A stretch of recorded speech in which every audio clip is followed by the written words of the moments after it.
So one of the questions I want to drop in for everyone is, what part of you are you avoiding? This is something that has been coming through for myself, for my clients. And this appears when we're operating from a state of neediness, where we're very, let's say, greedy in our emotions. We're not facing ourselves, but we're assuming, expecting other people to show up, to come to us, to support us, to be emotionally available for us. We need them to show us how deserving we are, how wanted we are, how chosen we are, how loved we are.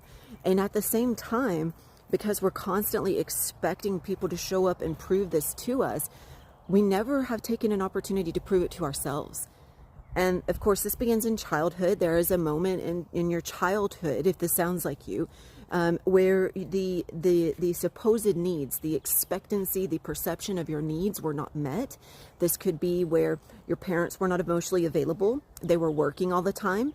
And let's say, for example, the only time you got attention is when you were sick, or you got injured, or you got in trouble. And so you would constantly, your body, your nervous system remembers that moment as something that your needs are being met, but they're being met through that condition.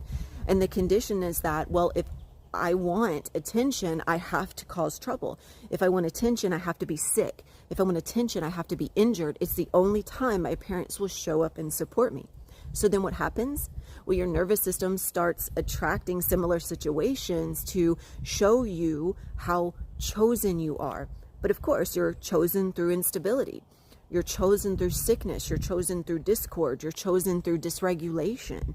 And then we start to create our reality in a way where the only time we truly exist in a perception of safety and security is when we're actually unsafe.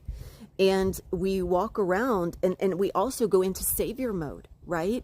Because no one was ever there to save us. So there we show up, we try to save other people. We believe that if we're just there to support, if we can just show up and save others, if we can show them how good of a person we are, then they're going to show up and love us. But you guys, this is a state of deep poverty. It's a state of deep inner lack, and that's coming from that space within us that is attempting. Your nervous system doesn't know the difference. It's just trying to recreate the one and only moment where it believes that its needs were met. So this is why somatic work is so important, so that we can go back in, we can find that memory, and we can close the circuit and rediscover safety and security through regulation.